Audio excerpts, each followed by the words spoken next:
Salam sejahtera untuk kita semua. Kembali lagi bersama saya, Francisca Humida Marpaung, analis perencanaan dan kerjasama di unit kerja kantor wilayah BPN Provinsi Papua Barat. Di video kali ini, saya akan menjelaskan dan membahas mengenai analisis isu instansi terkait manajemen ASN, pelayanan publik, dan whole of government. Pada tugas kali ini, saya akan mengangkat isu-isu yang ada pada unit kerja saya. Adapun langkah-langkah dalam menganalisis isu yang ada sebagai berikut. Yang pertama, mendiagnosa kondisi permasalahan.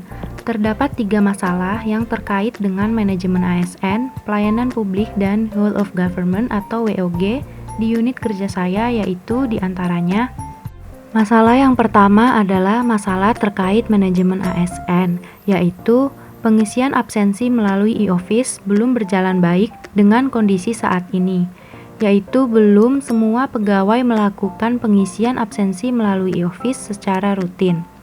Dan kondisi yang diharapkan adalah pengisian absensi melalui e-office dapat benar-benar berjalan dengan baik.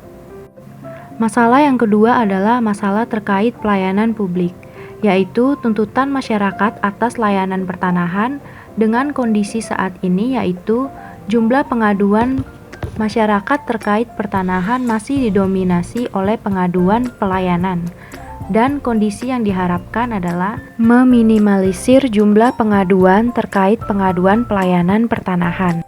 Kemudian masalah yang ketiga adalah masalah terkait dengan WOG, yaitu pengarsipan data-data terkait SKMPP atau Sistem Kendali Mutu Program Pertanahan, revisi POK, revisi DIPA, dan bahan-bahan evaluasi lainnya belum semua tersimpan dalam satu database di cloud.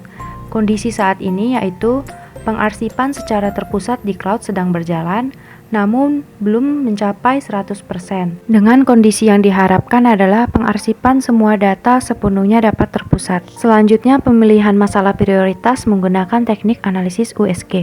Dengan menggunakan teknik analisis USG, maka didapatkan prioritas masalahnya ada pada masalah nomor 2 terkait pelayanan publik dengan total nilai 13. Kemudian mencari akar penyebab masalah menggunakan teknik analisis fishbone diagram untuk mengetahui mengapa isu tersebut dapat terjadi.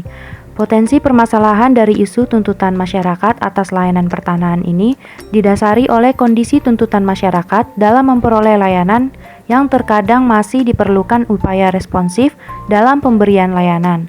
Layanan yang terkesan lama, mahal, dan berbelit-belit, dan banyaknya pengaduan terkait pelayanan di mana ditandai dengan jumlah pengaduan masyarakat terkait pelayanan pertanahan terus meningkat.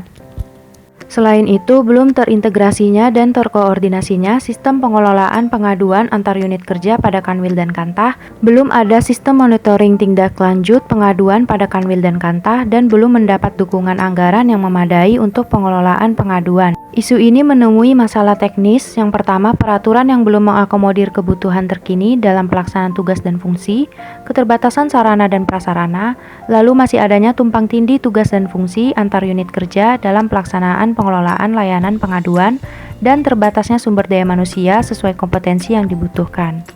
Berikut ini adalah data pendukung mengenai pengaduan pelayanan dari masyarakat. Dari tabel ini dapat dilihat bahwa meskipun laporan pengaduan telah diselesaikan 100%, namun laporan pengaduan masyarakat melalui aplikasi lapor di lingkungan kantor wilayah BPN Provinsi Papua Barat dari tahun ke tahun tetap terus mengalami peningkatan pengaduan pelayanan. Lalu apa dampak yang terjadi jika isu tersebut tidak segera diselesaikan? Yang mungkin terjadi di antaranya, yang pertama, pelayanan publik terkait pelayanan pertanahan ini akan terus didominasi oleh pengaduan masyarakat. Yang kedua, menurunkan kinerja BPN di unit kerja dan kepercayaan masyarakat terhadap instansi menurun. Selanjutnya, menentukan gagasan-gagasan dan strategi yang akan dilakukan.